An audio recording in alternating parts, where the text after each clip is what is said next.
साके साड़ी पहिरावो तो रहो, चांदी पे साड़ी पहिरावो तो रहो।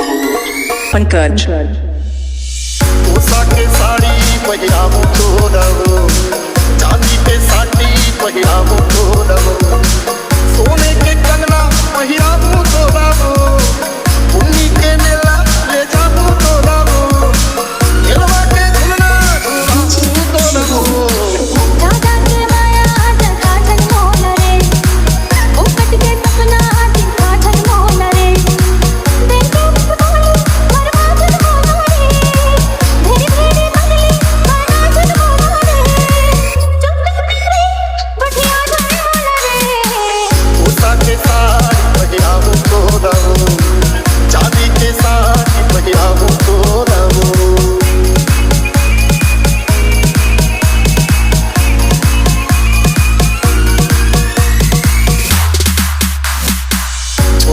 गोरी मैना पहली के बात ला दगा नहीं करो अब देवा।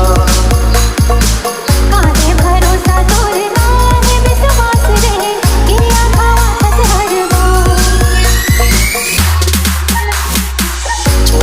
गोरी मैना पहली के बात ला दगा नहीं करो अब देवा। काहे भरोसा तोरे नाहे विश्वास रे, किया खावा हस हरवा।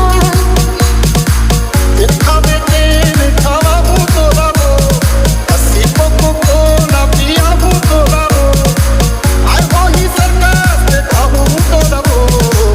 उषा के साड़ी पहिरावो तो रहो, चांदी के साड़ी पहिरावो तो रहो।